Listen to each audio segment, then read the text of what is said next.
I am so excited to introduce our incredible panelists today. So with us today, we have SJ Morris. She is the Senior Manager of the Development Community at Mailchimp. We have Ilker Akansel, who's a community builder and strategist. He branched out on his own, working with some really exciting clients, but he comes from working at Google and Cisco and the Olympics before as well. And we have Kelly McMichael here with us, who's the developer marketing lead here at Slack. Welcome, everybody. Thank you so much for joining us today. Thank you so much, Marcia. Thank you. Thanks for having us. Awesome. Okay, so I'm so excited to get this discussion started. So I did a really brief introduction to all of you, but I think you've all had such incredible careers and journeys and how you even got into doing what you're doing today. So I'd love for each of you to share a little bit more about how you started your career and got into DevRel in the first place and how you actually view development as a career. So let's kick it off with Ilker here. Great, and good morning, good afternoon, good evening, where you are sounding like a BBC speaker right now. But basically, yeah, it's great that we have people from all corners of the world, and I'm in such great company. And thanks for having me in this event. So I'm Ilker. I used to lead Google's developer communities in Central Asia, Turkey, and the Caucasus. So 10 countries, over 50,000 developers. So I actually came into this this branch of community management, so to speak. Probably there's a lot of people who share this by sort of coincidence and accident, and and a happy, let's say, arrangement that came by my way. So I knew a few people at Google. This is not my first. This was not my first job. I actually worked at Street View, so I'm the person who put your house up on the internet, if you like. I used to work in the Street View team about 10 years ago, and then a lot of things happened. And of course, when you said Olympics, you said it in a way people were expecting some big person with broad shoulders or something. Probably they're slightly disappointed. But anyway, what I'm saying is that I just sort of came by into this position on the back of my Olympics experience, because that was related to volunteers and managing their expectations and making sure that they have a fantastic time in one of the biggest organizations in the world. So that actually stuck with me. And I always wanted to, work with people. I like talking to people. I like finding out. And my own degree is in management information systems. So I did a fair bit of, technical work and coding in my own time. Years and years ago, but then again, it turned out that the communities in this region were growing, and I was very lucky to to get into the team, and off it went. So here I am, basically just working on my own as a consultant. But developer communities, I absolutely love them. I cherish them. I think they are an non-interchangeable part of the future of the landscape of community. So that's the little story. So I think that you will hear in many of the community professionals that there's been a lot of coincidences in their career that led them to their happy state that they're in now. And over to the next person. Love that. You are like a TV producer right now. Sounds great. SJ, let's go over to you next. Sure. Yeah, I think we can all relate to having fallen into this by surprise and luck and serendipity. But it's also interesting, Ilker, you were mentioning that when you were working with the Olympics volunteers, I wonder if we can all relate to the fact that in some ways we were managing communities before we even realized that it had an official title. And when I look back at what I was doing before developer community work, my very first sort of internet-y kind of job was managing affiliate communities. Specifically in the world of online gambling, which was a fascinating, mind-blowing journey that I can share with you all another day. Let me tell you, if you think developers are sometimes, a no BS, hard to work with audience, even though I adore them, talk to gambling affiliate managers in 2003. It's a very specific vibe. Anyway, I'm glad those days are over, but they also set the stage for me to realize that I really liked working with communities. So there was a ton of old school, like what were those forums called, like PHP BB or whatever, those forums from like the mid or early aughts that I worked with. And now I'm rabbit holing, as I tend to do when I start to tell the story about how I got into DevRel. But fast forward to multiple jobs, working in various B2B marketing roles. I used to live in Montreal, Canada. That's where I grew up. So I worked at the like 4 internet English speaking companies there. Everybody knows each other in Montreal who speaks English primarily and works in the online world. Like, it's a pretty small group. But then I got the opportunity to work at a small API startup in Montreal that had just gotten their first sort of seed round of investment. They were called Context.io. They were looking for someone to build out their DevRel and community strategy. And they took a chance on me. I barely knew what an API was in 2011 when I joined the team, but I dove in headfirst, and I felt really lucky about the timing that I kind of started in this world, because I feel like that was, various versions of developer advocacy have been around for a long time. Like, if you look at like Guy Kawasaki in the 80s and, a lot of the work Microsoft has been doing forever, there's been some like, strong foundational work that's sort of, paved the way for us. But I also feel like in 2011, the kind of domain and role of DevRel was really starting to take off, because more and more investments were happening in developer-facing companies, so API companies like Twilio, like SendGrid. And so I feel like this is still true today, but the folks that were leading the developer communities of those companies were extremely accessible and kind. And I reached out to folks like Tim Falls, who was leading community at SendGrid, who is still a mentor of mine. Danielle, why am I forgetting her last name? She's like amazing. Danielle from Twilio, I'll remember her last name before this is over, but folks like that were just really, really willing to give their time to me. And it allowed me the opportunity to take a role in San Francisco, where I worked at a few different companies, including a company that got acquired by Intel. I worked at a company called Keen.io, so a mixture of like smaller startups. And then eventually I kind of found my niche working for kind of taking that background that I had in like more traditional like online marketing platforms and applying it to DevRel. So I did a stint at Shopify, helping them build out their initial developer community strategies back in like 2017. And now they're doing really, really cool stuff around that. And then I worked at HubSpot for a minute. I loved HubSpot very much, but I wanted to move to New York, and Mailchimp was like, come move to New York. And I'm like, yes, I will move to New York in a pandemic and come work for Mailchimp. And so I'm at Mailchimp now, leading out their kind of nascent, kind of new, surprisingly new DevRel function at the company. I was really surprised that they didn't have like a formal function, because they were doing, different forms of DevRel. And now it's a really fascinating journey to kind of bring together the folks in the company who are really excited about this, and kind of harness their energy. And I feel like myself talking a lot, so I'm going to hand it over to Kelly. Thanks so much for, listening to me. I appreciate it. It's a really cool journey, so thanks for sharing. I love it. It's hard to be short with that one. It is, SJ. Your journey is fascinating. So similar to SJ and Ilker, I definitely really fell into community and DevRel through serendipity, but also just through my passion and who I am as a person, like what I care about. And so I currently am at Slack. Prior to Slack, I was at Microsoft, leading out our developer advocacy programs. And then prior to that, I was at Twitter for a number of years. And at Twitter, I actually started in recruiting.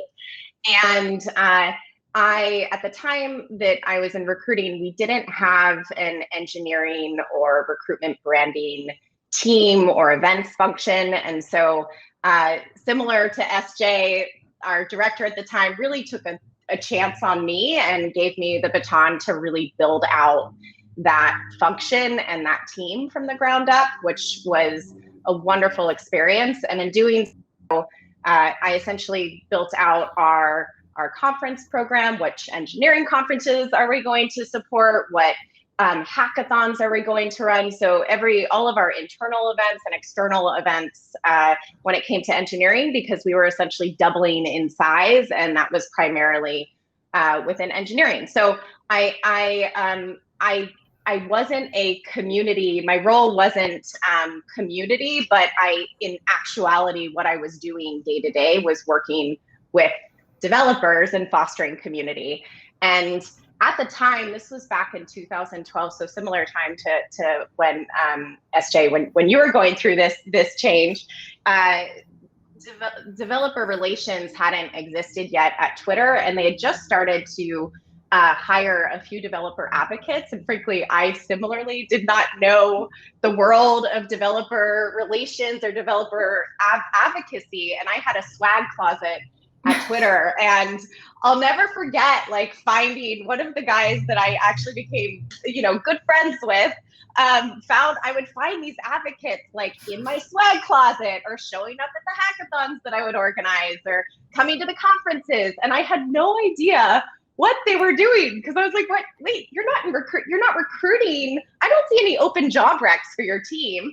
But in essence, it's similar. I was recruiting engineers to join Twitter. They were recruiting engineers to build on our platform, to build on our APIs, and to come together and form a community. And so with that, I learned more and more about the wonderful world of DevRel and community, and was essentially recruited internally at Twitter to build out our developer community program from the ground up, which was a really awesome experience. So, and actually, just thinking back to my first job out of college. So I studied international relations, and my first job, I was really passionate about social entrepreneurship. And this is where I say, like, it's not just that you fall into it. It definitely aligns with your passions, obviously. I feel like it's such a passionate career that we're all in. And my first job out of college was actually working for Girl Scouts. A lot of people are like, wait, what? Like, you can work, it's not just a volunteer opportunity? Yes, no, my first job, I led a social entrepreneurship program for high school girls in rural communities. And so my first job title out of college was actually rural community specialist. And so it's kind of wild how it came full circle. In that, yes, I wasn't supporting developers, but I'm so passionate about bringing people together and providing a safe space for people to learn and teach. And it's naturally evolved to where I've come full circle to that, but with developers. And to your other question, Marcia, like development, I just think I love working with developers, because what you see is what you get. Like, they will tell you it straight. And I find that no fluff, like, world of how developers work together is really refreshing. And so I did fall into it, but then I found, you know what, if I'm gonna work on community, like, this is the audience that I love to work with and learn from. So that's where it's kind of all come full circle for me. Love that. Wow, you guys have all had such unique journeys. It's so cool. It sounds really incredible how you've all landed to what you're doing now. It really sounds like it has come full circle for most of you. So I want to chat a little bit more specifically on what community actually means within your role and the types of programs that you're running. So let's kick it off with Ilker for this one. What kind of community programs are you working with for your clients, and then maybe touch on what you did before at Google and Cisco as well? So Google's developer, it's called Developer Ecosystem Program. So basically, in many branded programs or programs run by sort of tech giants, so to speak, they follow a similar line, in the sense that it's important to be able to offer a program at every stage of the development of a developer. So practically, Google offers now developer student clubs. Basically, those are aimed at students who are either interested in coding, or they're already trying to make this into a profession for themselves. They're computer scientists and engineers and so forth. But it's obviously open to everyone. And then basically you can then transition into the oldest program that they have, which is the Google Developer Groups, the GDGs. They've been running since 2009. They used to be called GTUGs, as in Google Technology User Groups. They were sort of driven by the community themselves, and then it turned into a full-fledged program. And then basically you have something that I cherish a lot, which is called Women Tech Makers. That was started again in 2012, if I remember right, by a woman executive at Google, saying that there needs to be a program to support women. Not that they do need support, but they may need some encouragement, a community to rely on, and then some resources in making things work if they wanted to be a technologist or a tech entrepreneur. It's the only program at Google which also has an entrepreneurship vein, which I believe to be very important and very noble in that respect. And then finally, obviously, you have an accelerator, which is again run by Google developers. So that is, of course, to give the startups and the people at the startups with the necessary skills to succeed. So this is pretty much in a nutshell. So this is what happens at Google, but again, similar things happen in other programs, like you have programs in Microsoft, in AWS, in Amazon. And one thing that I forgot to say, there is a champion program, or in Google's terms, it's called experts. So you have Google developer experts who are volunteers, but they have this special status, and Google allows them to use this this adjective, this title. So basically, they are subject matter experts in many areas, such as cloud, Google Assistant, and other things. And but they don't only have to be an expert in the field, but they also have to be very passionate about the community. So Google actually recruits them with an interview process, a very, very strict interview process, and this is the first thing that they check. So again, this is very similar, and of course, this enabled Google to foster a massive community of over 1 million people around the world, lots and lots of countries, of which I was happy to be part of. Again, developer communities are great, and I think the next question is more related to what I want to say about the developer communities. So I'll hold off now and then go to the next person, just like this.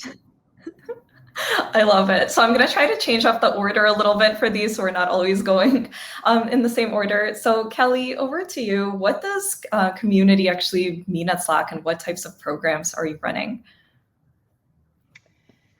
Yeah, so community is actually run, so it's a little bit different than maybe some other companies, in that community, there's a broader umbrella of community that is encompassing of all communities. So these are not just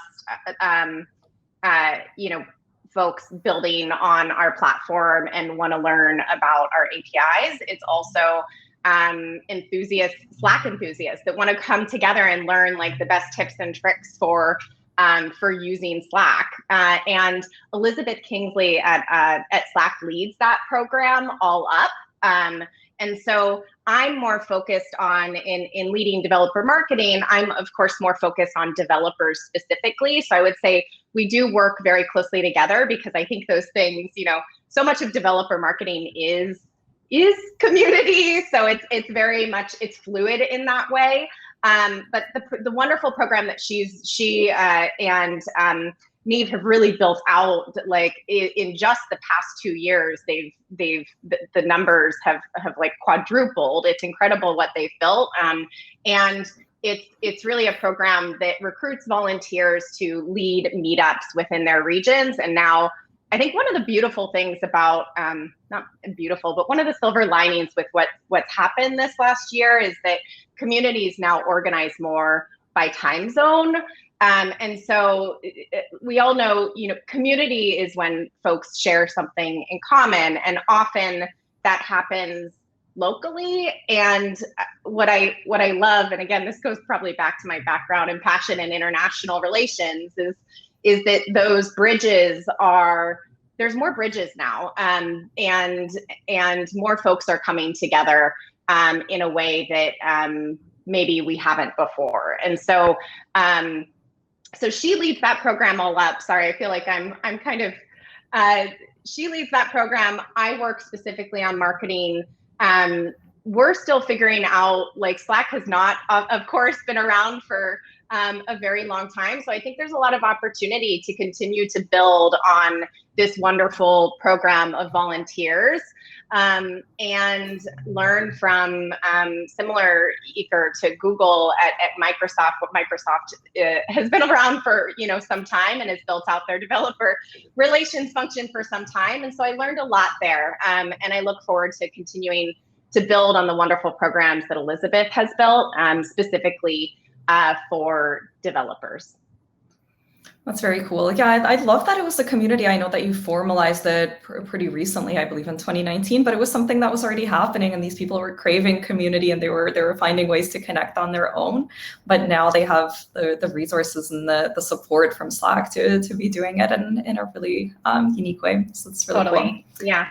Well, SJ, what about you? What does community mean at Mailchimp, and what kind of programs are you running? For sure. So I think what's interesting to look at when we're looking at like the levels of maturity of various developer communities at different companies, the difference between a company that is API first as a product or developer first, they're going to have, and also the size of the company plays a big role, but they're going to have a different level of maturity, I think. And so it's interesting to look at the different strategies at a company like Mailchimp, Shopify, HubSpot, Slack. Slack, I think, is super interesting because your audience is like not necessarily, so I'm going off on a million tangents here, but like when we look at the word developer, I think it's really interesting, and it's increasingly becoming a more and more murky term over time, because like the Slack audience, for example, I think is a really tech savvy audience, whether or not they necessarily identify as developers. They want to like build in interesting integrations into Slack. They want to optimize their Slack instance, but they may not be developers themselves. And what I find is, similarly to Mailchimp and HubSpot and Shopify, is that we have really sophisticated end users as well as developers that are building integrations or building, custom apps for the end users. And so it becomes this interesting question, like, at what point are we dividing the community with developers or like highly technical end users? And so that's one of the things that I've been trying to kind of bridge the gap between at the various companies that I've been working at. And it just so happens that a lot of the work that I've done in the last few roles has been pretty foundational for the companies in trying to identify, like, what are the best ways to work with the existing community momentum that you have. Like, all three of those companies have huge communities, partner communities, end user communities. But how can we start to address developers in those existing communities without making them join a community where they don't always there's just a lot of noise for a developer, and how can we create separate spaces that serve their needs as well. So for me, it's really been about like a lot of initial research. Like, I'm just coming into my 6-month point at Mailchimp, and I think it's only now that I have a good sense of like all the different moving parts of the company and the different parts that have like community momentum. Like, we have a whole Mailchimp & Co. Service partner program that has a lot of developers in it, but don't necessarily have the sort of like spaces and opportunities in there to gather amongst themselves. And so now we're looking at like, what can we do to elevate, using the word developer to attract our technical audience to spaces where they feel like they can connect with each other. We're starting with some basic stuff, like we just launched an engineering blog. I shouldn't say that was basic, because the quality of content on there is amazing. And we're also, starting to dabble in events and things like that that are specifically for this audience. So it really is a matter of just sort of like getting the lay of the land, seeing what's already happening, learning from the companies that, are developer first, and taking some of those lessons. Like, I would love to chat with you, Ilker, because you seem like you're in a much more niche world where you have these dedicated groups that already exist. You're working on fostering and growing and building them. And like, that's a point I want us to get to at Mailchimp in like, 5 years from now. I think we have a ways to go before that happens. But it's really cool to see that, in the DevRel and dev community world, there's these like more niche functions kind of coming out of it. But there's also like, Kelly and I are probably like used to wearing many, many hats in this domain. Like, yeah. And right now I'm the only person at Mailchimp. Yeah. But yeah, I was gonna, SJ, I love that question you brought up. I think is extremely relevant right now as like the builder audience, that folks that, still want to use our integrate, like, but aren't necessarily developers. Like that audience, the low code audience is growing exponentially. And we are like at Slack, we're very focused on supporting this audience and building tools for them. And so it is an interesting challenge, right? Like how do we make community inclusive to all of these audiences, but at the same time, not you want to provide a space that will be more relevant to them, right? If you make it too inclusive, then it's not as relevant at times. So it's an interesting challenge to work through. And I think it's exciting. Space is growing so much. Yeah, that is a very unique challenge. So I think one of the biggest themes with community is trust. Right, I think everybody could agree that without trust, you don't really have community. So I'd love to hear from each of you how you actually like gain the trust of the developers that you're trying to market to, and how you actually get them to join the communities and why they should join the community in the first place. So Ilker, I know you're super passionate about this topic. Let's kick it off with you. I'd love to add, by the way, to SJ's comments about an engineering blog. I'm not paid by them or anything, but Turkey's first decacorn, which is basically unicorn with $10 billion plus valuation, is an e-commerce company called Trendyol, and now they're partly owned by Alibaba. And basically, one of the things that actually led to this massive valuation, they're now worth $16.5 billion, which is not bad, for a Turkish startup. Certainly, one of the things that they had this sort of colossal army of developers, and one of the biggest reasons that they actually managed to have that strength with them is that they were very proactive in harboring a massive engineering blog, which I can post the link. It's also in English. So that engineering blog actually struck a chord with me when SJ was talking about. It is absolutely fundamental to be able to gather a developer, tech, and the talent community with you. And I think this is a great thing for any company, large or small, especially in these times, because now every company is now becoming a tech company. Going back to your question. So I actually delivered a small deck in another presentation about why the developers should join a community. And basically, there are three very basic stages in developers, let's say, life or daily duties or as a profession. So apparently the first one is ideation. So when you're talking about, you're trying to get your ideas, when you're tasked with, with creating a new platform or a new functionality or wrapping up an API or whatever you want to do, you first try to build that up in your head. So this is just, obviously, we all know this, but just, telling this in case, someone who's new to developer relations and they just want to, understand how developers think, because this is the very first thing that we should all gather. And the second one is the creation stage, where the idea is there. They now know how to build this, and they just get to work. And the third one is problem solving. So more often than not, if you build anything, that more often than not, the first time it doesn't work. So you just have to find out a way to make it work. So again, in very, very simple terms, this is how it goes. So the important thing here for us is the first one, ideation, and the third one, problem solving, they happen collectively. The second one, when you're building, you just build it alone. But the first one and the third one, you need other developers' input, or you just, go out and seek solutions and everything. That's why we have one of the most collective professions in the world. You don't have project managers or sales managers talking to each other, talking about problems and things they change, the things they, didn't manage. But in developer world, it does happen. And this is the reason why they should join a community, because it's a communal work, and it's probably the biggest communal profession in the world right now. And that's why in the ideation stage, when they are trying to figure out how to do something, and in the third one, when they're trying to figure out how to fix something that they've built that doesn't work, they just work collectively. That's why we have open source. That's why we have developer communities. It's a given that they should be, talking to each other, and the best way to do is community. Once this is all sort of laid out as a blueprint as to how a development process works, then as developer managers, developer relations people, we can now understand how we can actually make this easier for developers. So this is what I wanted to say, and I think SJ and Kelly are nodding, so they know what I'm talking about, obviously.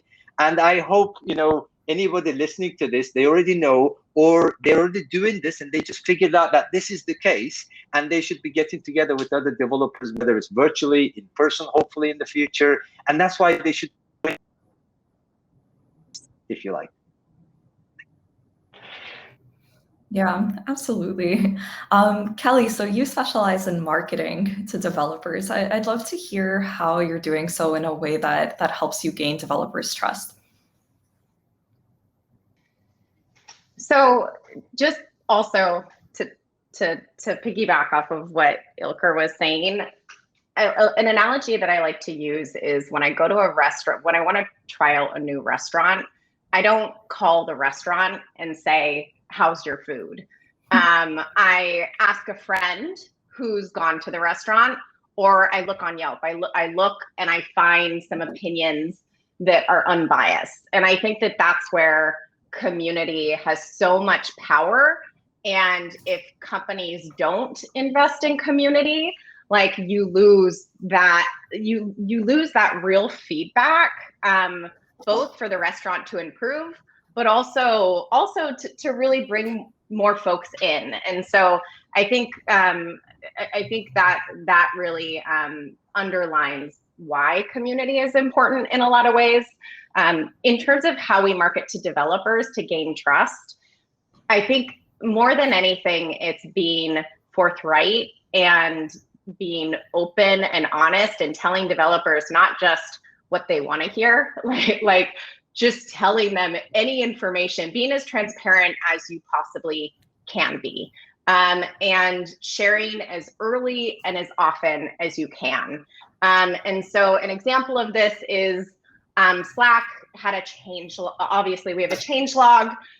Why don't we also have an RSS feed? In addition to that, let's do a changelog newsletter, right? Like, let's figure out as many possible ways that we can communicate to our community anything that's happening.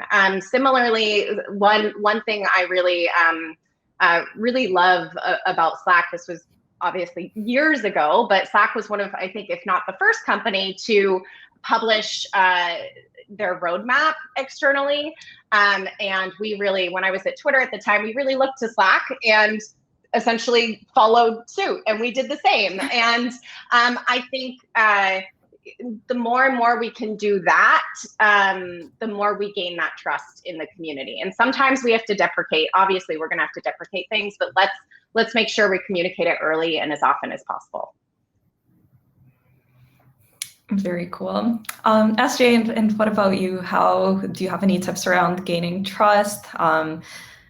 Yeah, I love the way both Ilker and Kelly have kind of referenced that need to meet developers at the stages where they're working. So, talking about that ideation, problem solving, all of those areas, and creating the resources needed for those different phases, and then consistently communicating to them as much as possible. So to me, one fundamental way to, because I look at things in the foundational stages primarily, is to really reduce building friction.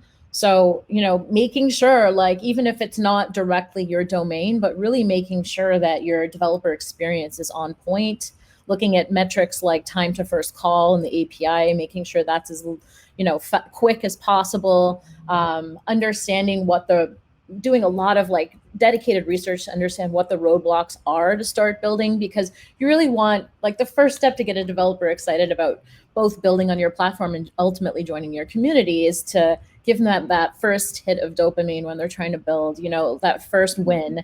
And like, that's going to get them hooked. The faster they can do that, the more excited they'll be about the potential of what they're building. And even for folks, like, I'm not sure about, actually for Slack and certainly for the Google world as well, and the other clients you work with, Ilker, I'm sure, a lot of the developers necessarily come to the like Mailchimp tasks on their own. Like, their boss told them they have to build something. But if we make this as delightful for them as possible too, that word of mouth is going to increase, and that comes back to the developer marketing too. So to me, step one is really auditing developer experience, and time to that first win, however it's defined in your platform. Typically it's API calls, it can be something else depending on what you're working with. So yeah, that would be my biggest first tip to look at. And then Ilker and Kelly have kind of covered those other areas as well too. Absolutely. Great advice, everyone.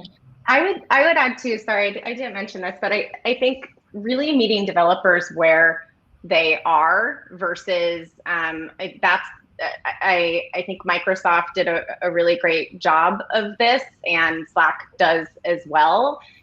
Showing up where they are, not expecting them to come to us. So finding those communities, supporting those communities, those conferences, those publishers, right? Like, making sure it's not just waiting for them to come to our blog posts, our newsletters, our conferences and events. It needs to be more about them and less about us. And I think that I know SJ and like both of you spoke to this. I just want to underline that I think that's really important in developer marketing, especially. Completely. I want to add one thing there, just because the thoughts are just that I feel like that's completely true. And that's been like, I had a manager, her name is Dalen Simons. She's amazing. Look up all her things that she's ever done. She was my boss at a company called Mashery that ultimately, my first job in San Francisco, that ultimately got acquired by Intel. And she used to say, go where the developers are, which I believe was like a Microsoft first concept, but Jeff, what's his last name? See, I'm really good at first names, not last names, but Jeff Sandquist. Yes, Sandquist, yeah. I think it was him who said it first. But she really like got that concept into our head. And I think over time, the way I've sort of fine-tuned that is like, go where the developers you want to be working with are, because we have so much choice. Like, and that means to me choosing really inclusive conferences, avoiding more toxic communities. Like, I'm not that excited when we get a hit on Hacker News. Like, it'll give us that traffic spike for a day, but then at what cost? All the toxicity in the comments, so to me, it's about being mindful about where we are going to attract the kinds of developers that will foster a really healthy, inclusive community over time. Absolutely. Amazing advice, everybody. So I just want to remind everybody, if you have any questions for the panelists, please don't forget to drop them in the Q&A tab. I still am hoping to get to a couple audience questions, but we did have some questions pre-submitted from folks that registered. So a lot of them really centered around how you measure the success of your programs. And then also hybrid, I think is the topic that's top of mind for everybody. So let's dive into the first of those. I'm really curious how all of you actually measure the success of your programs, what kind of KPIs you look at, and like what makes a successful program or event for you. So let's kick it off with SJ for this one. I did already mention one of the essential metrics to me is time to first API call. The Postman API, the Postman tool has an amazing blog. They release a lot of API-focused content. It's so funny. I know people by their Twitter handles. Petunia Gray, Petunia Gray, who is the developer advocate at Postman, who has a real name. But look her up on Twitter. She wrote a really awesome article all about making time to first API call, and I'll find it and drop it in the chat. A key metric for DevX and developer community. So that'd be like one of the places I'd first start to look. And that's a way you can tell the story to your executive management that like, this is what, this is going to increase development. This is going to increase the number of apps that we're going to get. Depending on what the ultimate business goals are of the company, we're looking, at the number of apps submitted and, problem solved for our end users. So that would be one thing. And there's a whole different set, I think, depending on if you're very, very community focused. And I would suggest there to look at the Orbit model. They're doing incredible work there that measures, community members' contribution to overall community engagement. So, the amount of reach that a member has, I think there's a calculation times the amount of sort of like time and love that they contribute to the community equals like engagement. And so they have a really cool way of doing it. They even have a product to allow you to measure it. So it used to be once upon a time, I believe it was like in its early days, the Community Onion. And so now it's evolved to the Community Orbit model. So I definitely suggest checking that out. Those are my two main recommendations to start. Awesome. Thank you so much. Ilker, what about you? How do you measure success when working with your clients and in previous roles as well? What they call it, the white elephant, or I would just say the dinosaur in the room in many of the companies, especially when there's like, when a community is new for them. So measuring, in the industry, people just call it the ROI, the return on investment is a big thing right now. And obviously as communities now taking more center stage, it's becoming, more important. So it all boils down to, in my opinion, what community means for a company. So it's important to do the strategic work right. Obviously in some places, like, when Kelly and SJ were talking, and of course, like when in places like Google, community is so ingrained that it's already found its meaning because it's been there for some time.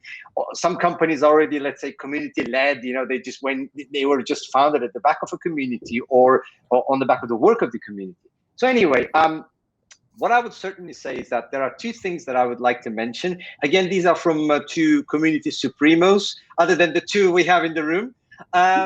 Basically, one of them is Richard Millington's engagement trap. I don't know if anybody's already come across it. It is a transfer of something that is very, very old. When a measure starts to become a goal, it stops being a good measure. So this is the saying. So basically, if you're running a community just for the sake of activity, let's say people making messages, making events, and so forth, then it stops, being a good measure of, the health of the community, because it really needs to be focused, as SJ was saying. It just has to have some sort of an output, so to speak. So basically, whether it's the API, whether it's the projects, there just has to be an evidence of an involvement and a result that the developer can actually find themselves in. So that's what I would say. And certainly having too many let's say KPIs to track at one time, in my opinion, is a little bit harmful. Again, I will just be following, in that instance, John O'Bacon's advice. He just says that the KPIs that you should track for a community must be the minimum for you to be able to tell the story or the meaning of the community. Because then obviously you start taking your eyes off a community, and then you start looking at something like an airplane dashboard. I'm mentioning airplanes again. I used to be a fighter pilot, whatever. But now obviously those are the things that I would say. Certainly is a fine balance. And it is one thing, it is, in Turkish, we would say, it's a shirt of fire that we have to put on as community managers, because we're shielding the entire community from, the heat that we're getting from the company. And then I would like to finish up by saying that, the very famous saying in community management is that to the company, we represent the community, and to the community, we represent the company. So that's why it's important to put that balance right. It is a tightrope that we all work day to day, but it's important to put these and be very adamant with these, just to set these up, very, very nicely with all the stakeholders in the company. It will vary from community to community because every company will have a different value out of it. So That's why it's important to make sure that this is something very variable, but it's also something that needs to be very, very focused and done well in the beginning. That's amazing advice. I love that fire shirt analogy. That's like the perfect way to put it. So true. I feel like I relate to that too, even though I'm not in DevRel, just with my own community things and what I'm doing here in Bevy too. Very cool. Kelly, what about you? How are you measuring success? Yeah, I would say similar to a lot of the ways that SJ and Ilker have spoken about how they measure success. Ilker, I couldn't agree more on that shield of fire as well, because I think folks who are maybe newer to this space, both to community, but also working with developers,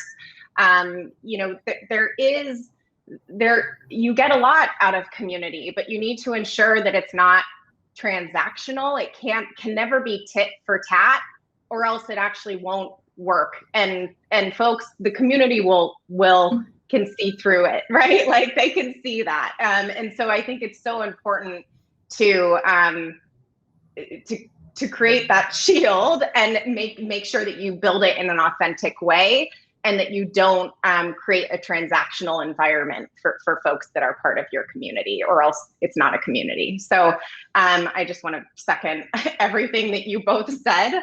So just speaking to developer marketing broadly too, I think it depends on what tools, of course, you have. If you have a forum, I think a really great way to measure community is how many questions are being asked and answered not by our team, not by DevRel, but by the community, because then that shows a really active and engaged community. When it comes to hosting developer marketing or community events, engagement, I don't think should just be, clicking on the link or showing up. It should be how many questions are asked during that event. If it's a physical, I know we're not in physical world right now, but for when we do get back to that, like how many are people engaged? Are they in the front of the room? Are they in the back of the room? And I think some of that's where the age-old challenge is with community and developer marketing is it's hard to measure. It's not just, okay, I got this amount of ACR from, right? Like it's more challenging. And I think that's one of the reasons why I love it's a tough nut to crack. And I think it's really, really important how you measure, because if you measure in the wrong way, if you measure in terms of how big your community is, for example, that inspires the wrong kind of action. Then the community organizer is just focused on growing it and maybe not thinking about the health of the community, and maybe not thinking about all of the other, or to SJ's point, like who is in that community, right? Like you need to make sure that you're building it in the right way. And so I think how you measure is really, really important to really set in the beginning of building out your developer relations or community programs. I just want to add one quick add-on thought to that. I think if someone had told me this ages ago, I would have had a lot easier time. It's consistently true for me, and I wonder if it's true for both of you, that there's only going to be a certain percentage, a small percentage of your community of developers that are going to be hyper engaged in your spaces. And you can't expect that number to be huge. You can expect their impact to grow, and you can treat them really well and nurture them, and it will impact slowly over time. It's a long play, but just don't expect a huge percentage of your developer community, and don't put it on yourself to expect a huge percentage of that community to be the folks who are answering questions, hosting events. It'll be a small but really passionate community, and if you know that going in, you'll be happier. That's incredible advice. I think that's so true for all kinds of community as well. Awesome. So last question that I want to make sure we cover in the last 5 minutes here, the future of DevRel events, with the shifting pandemic landscape. I think the hybrid is sort of the word that everybody's talking about. I don't think anybody has a full definition of what it actually means, but I'd love to hear from each of you how you're sort of thinking about the future of DevRel and the types of events that are going to be happening in the space. Yeah, crystal ball question and answer here. Kelly, let's start with you. Easy one. Yeah. No wrong answer here. I believe that humans, we are the most social mammals, I think, apart from dolphins, right? Like in the world. And so I do believe I believe that hybrid is the way to go in that we've learned so much over this last year and a half about how much more inclusive, for example, hybrid can be. I have two kids under 3. Like, I would not be it would be challenging to step away and speak at panels, and I would be removed from a lot of my community during this period of time just based on where I'm at in my personal life. And so I am so grateful for tools and also just I'm grateful for how we've evolved in that regard to be more inclusive. But I also think we as people need each other and want to be around each other. And when it's safe to do that, I do believe a hybrid approach will exist. This is what I believe. I could be totally wrong, but I think people miss being together and miss coming together among, similar, like the energy that we would get at OzCon, or like they miss coming together around a common purpose. And there's something about community that you can't measure or you can't put on paper. It's that feeling of fellowship. It's that feeling. And I think virtual gives you some of that, but not all of that. So that's where I believe we'll be in a hybrid mode that will make it more inclusive, but also fulfill that side of the human experience. Absolutely. Ilker, what do you think about the future of DevRel events? Starting to talk about like a car salesperson, like the future is already here, sort of thing. Yeah, but, it sort of is. What I would say is actually what I found quite interesting in the last couple of years, of course, with the COVID and everything, is that some of the things obviously are new, have been difficult to adapt to, but many of the things that we're discussing today, they were already there. So in 2019 and 18, just before the good old times. So when I was at the developer event, one actually would bring out their mobile phone, and then they would start streaming the event on social media or something like that. So hybrid events in a very primitive way, shape, or form, they actually existed, and the need was there as well. I was, I would get so disappointed live tweeting. Yes.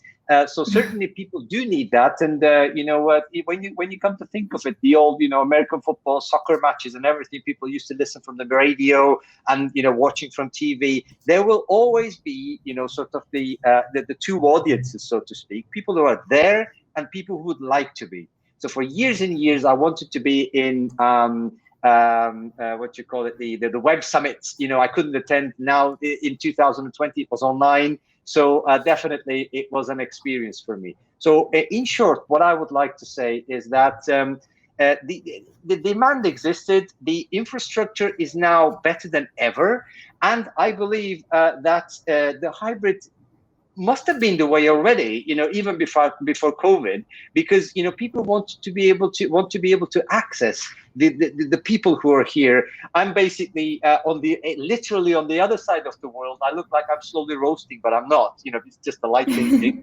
So basically, what I'm saying is that the need is there. It's important for people like us to be able to get together and then beam this to all over the world to be able to tell our thoughts and everything. But the in-person events, they just obviously they have a taste of their own.